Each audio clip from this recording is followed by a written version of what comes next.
Howdy, you know, Murdercat back. This week I wanted to do a talk video on some like safety tips for your conventions and fur meets because we are in convention season right now. So I just thought it would be helpful to give some tips that some people might know, some people might not, so it might help you get better enjoyment out of your meets and conventions. So to start off, my biggest tip for people, especially if you're going out of state, is to research the area. A lot of the conventions, fur meets are normally like kind of more local for people, but this is more for like conventions. A lot of people are normally going out of state, so it's really helpful to just kind of look around, peruse, find grocery stores instead of going to restaurants so you can get like cheaper snacks and drinks and water, because obviously you can't bring all that with you on the plane if you're flying. It's also really helpful to find like gas stations if you are driving, if you're road tripping there. So just finding out the area, the general area. Also looking up, this one's a little bit more of a worrywart one, but looking up like hospitals and urgent cares in the area, because stuff does happen and it's a lot easier to have this stuff already mapped out before you get there. One of those things that it's just like, it would really ruin your trip if you didn't have something like that. So it's just something small, just a little Google Maps search that can really help out your trip if anything bad happens. And the final tip in that little group is to check out the social media account. A lot of the conventions normally have their own Twitter accounts, and sometimes like some fur meets, I know some in Pittsburgh have their own Twitters. So just kind of going through, looking at some other people that are going, maybe you can carpool, maybe you can meet some people so you have some friends before you go. Moving on, having an emergency contact.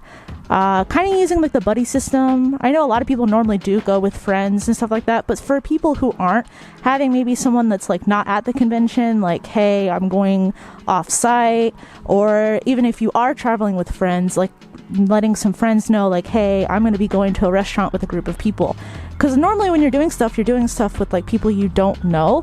So having someone aware of where you were last can really help if something does go sour. Not to say that something will, but you never know.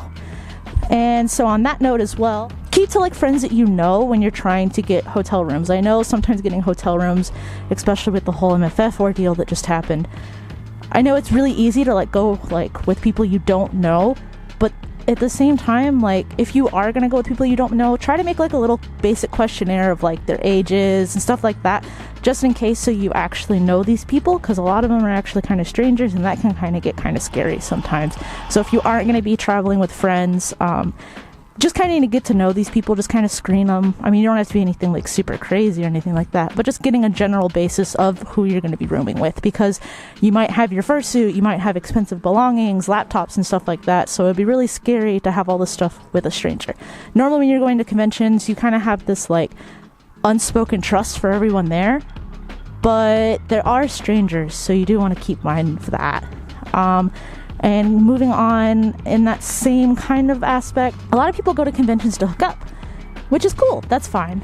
Use the time before you go to the convention to kind of like find these people, kind of like give them a look over instead of just meeting people there. Normally, like when people do go to meet like the room parties and stuff like that and hook up on the spot, there is issues of like if you're under the influence, trying to make decisions and stuff like that. It's just much easier to get consent before the experience that you guys have, rather than in the moment when there might be pressure or some sort of substance in question. And on the last note on that, party responsibly. Know your limits. I know a lot of people sometimes like drink or do like recreational drugs. That's cool. That's fine. As long as you're safe. Know your limits. Don't do more than you can handle. Don't do things outside of your comfort zone because of pressure. Try to be honest with everyone. And that's not just for drugs. That's for anxiety, or if you have any issues like that, like keep aware of your surroundings. Be mindful of yourself. If you start feeling really anxious, let someone know. Excuse yourself. There's no reason for you to put yourself out in an environment that's supposed to be fun. Everyone will know. Everyone's super accepting, and if anyone's really pressuring, that's probably not company you want to keep anyway. So that's probably a good idea to find out if you really don't need to be interacting with that kind of person. So moving on, just in case anything does happen, I know Apple has the emergency SOS feature. I'm not too sure how to enable that because I'm not familiar with the Apple devices myself, but I'm sure just a simple little Google search can get you in the right directions for that. I know you can add like an auto call feature if you hit the home button several times, or medical ID if you have medical issues. For Android, they don't really have something similar. There's apps you can download, but you can add emergency contacts. So like on the screen when you open it, you flip up the little icon and then it will call your emergency contact.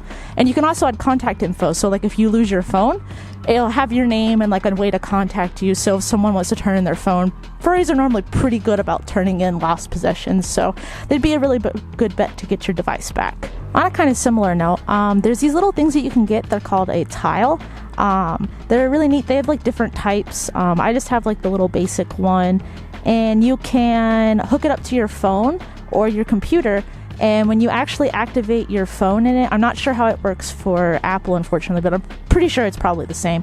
But for Android, you can add your phone as another tile. So you basically get two for free, which is really convenient because, like I said, if you do lose your phone, you have a really easy way to kind of track it as long as your Bluetooth is on. That's really important. You want to keep on your Bluetooth.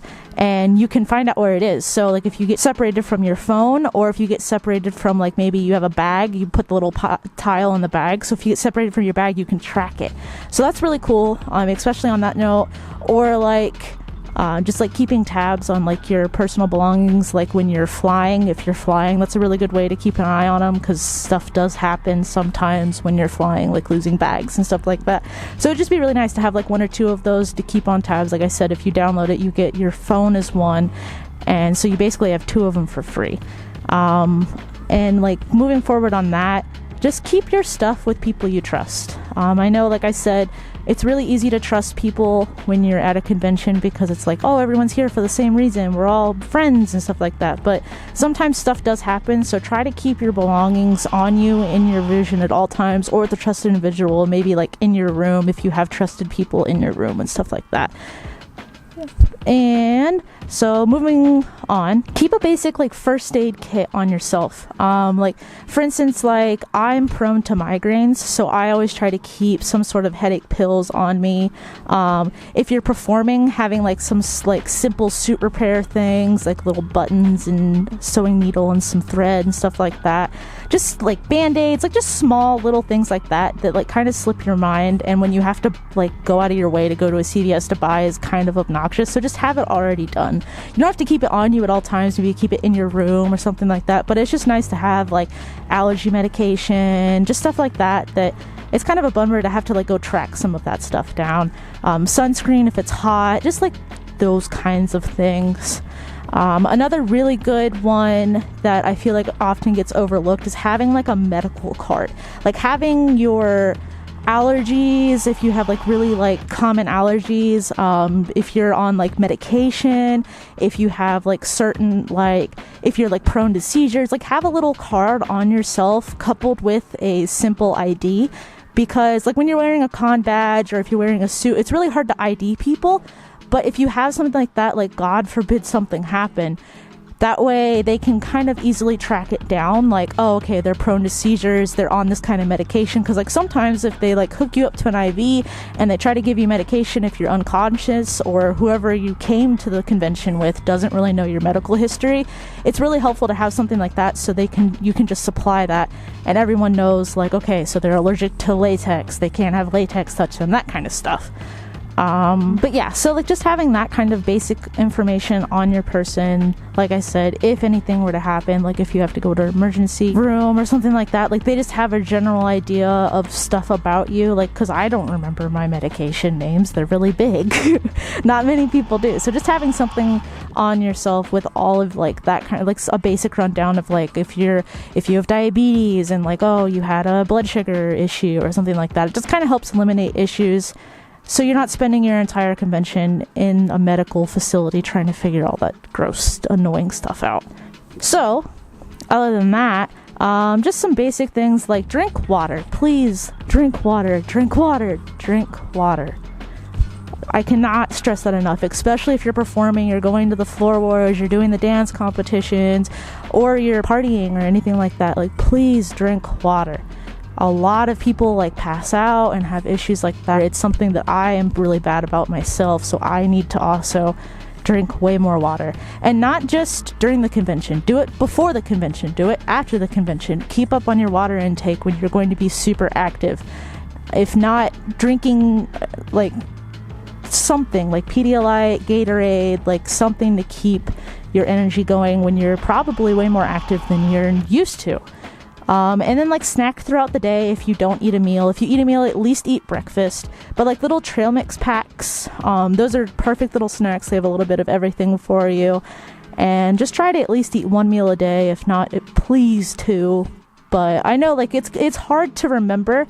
Maybe set an alarm. Like I have to set alarms like on my days off and stuff like that just to remember to like eat several times. So it's really easy to lose track of that. So that's a good idea. Just like leaving little like notes to yourself like, hey, I haven't ate today. Probably need to do that.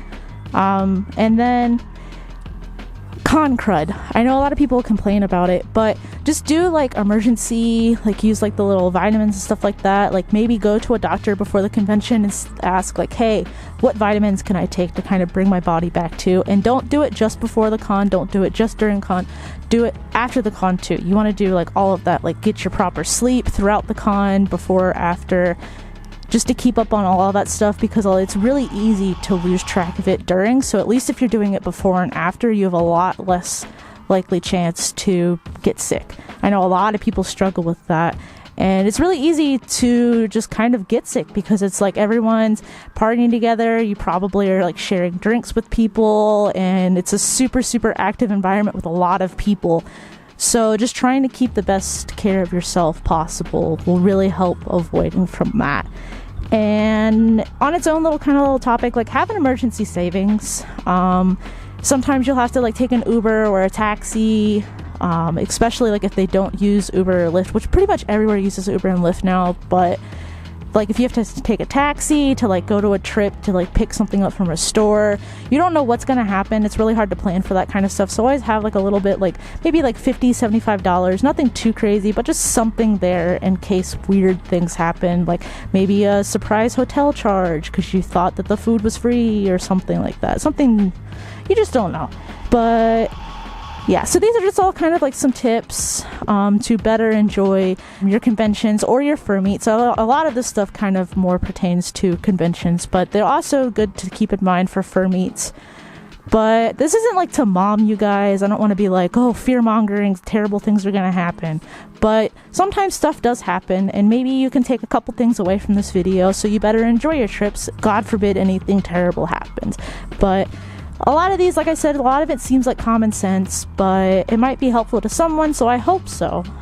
But normally just trust your gut, and you should just have a fun time. But alright, so that's enough on that. I kind of wanted to just kind of like move into a little different like segue of during the convention. It's also super important to take care of your suit. I know a lot of people, you probably lose time on that, like, oh, I don't want to wash my suit, I want to go play at the convention. But I do have some items that I can suggest for you guys during the convention, so we're going to cut to that and I will showcase those.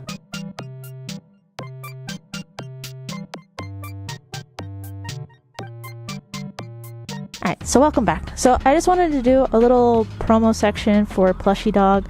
She's a wonderful person. I really like her products for fursuit care. So I just kind of wanted to give her a little plug. And so to start off, I'm going to do the little fursuit spray. I actually got a custom label. When you buy it, like you'll pay for the custom label the first time you get it, and then when you recommission her for like more fursuit spray, you can actually like get your label again and it doesn't cost. You're like paying the price just for the refill. So I really like the spray. It's a disinfectant as well as the scent. She helped me pick a custom scent for it. I did mango, and I feel like it suits it really well. She was super helpful with like the scents and stuff like that. You can order like little scent little packs, so you can like try out different scents if you want to do those. But all of her smells are really good. And so that's that guy. Moving on, there's the fursuit shampoo. These come in, I think they come in 2 different sizes. I know the bottles of the disinfectant also come in 2 different sizes. because you'll have like a at-home size, and then there's travel sizes. They're travel compliant with the amount of like ounces and stuff like that you can have. So this is also really good for like washing it. Depending on your type of washing machine, you always like want to check with your maker and stuff like that, but depending on the type of machine you have, like if you have the ones that do like the cold delicate washes, like a lot of the newer smarter ones, you can, like I said, check with your maker. This isn't like you can do this, oh so and so said you can do it, but sometimes you can like use this as a detergent and like do like a little really gentle spin with your suit. Like I said, if your maker says it's okay, please make sure with that, but you can use this instead of detergent. It's safe. So there's that. Then she makes these little, my paws are so big, she makes these little packs. You can buy them in like a set of like the 5, where you'll have like 2 for your paws, 2 for your feet, and then like 1 for either your head or your suit. They're made with like baking soda and the scent. So like once again, she made it with the mango, so like all of my stuff is scented the same. And what they do is like they kind of like wick your sweat out and replace it with the scent. So these are really good. I always use these in mostly my head because I'm not really wearing my full suit a lot, but with the paws and stuff like that. So it helps pull out that sweat and helps replace it with a really nice mango smell. Like my head smells so good whenever I wear it. So that's those. And then finally, I gotta find it. There it is. The little bar scrubbies. So this is, instead of if you want to use the like soap, like the detergent kind, these are like little scrubbies. They activate with water. It's the same kind of like, I don't want to say recipe, but like the same makeup as the liquid form. It's a dry form. So like you scrub it, you get it wet, and then it'll activate. These are really good for like if you have white paws or like light colored paws, especially like floor dragging tails. It's a lot more of a like detailed scrub to get all those like tough little spots that are a little bit harder to get with just the liquid. So that's that. So I got all those little products, and she makes a lot of like back bars and stuff like that, and it's not just for fursuit. Like she does make some human products as well, so if you're looking for that kind of stuff, you can also get some of that. So those are the products I personally have got. I unfortunately, well I guess fortunately, don't have any like tough spots to showcase, but she does have a YouTube channel where she does showcase her products, explain how to use them. She's super hands-on. Like if you have any questions, she'll answer them. She's pretty quick on her replies, and she's super like, if you have questions, like she wants to help and stuff like that. She's very proud of her products, and she should be. They're really good products. I 100% suggest them. And so on that note, she's also doing 10% off for Pride. So if you're LGBTQA member or allies, you can get 10% off for the month of Pride. So that's really cool, to get you like some savings and some products while it is convention season. So that's that. Just a little plug for PLUSHYDOG. I feel like she has really good products that I really want to boast about. So that's that. And so I just want to thank you guys for watching another week's video, and I'll see you next week. Thanks guys, bye.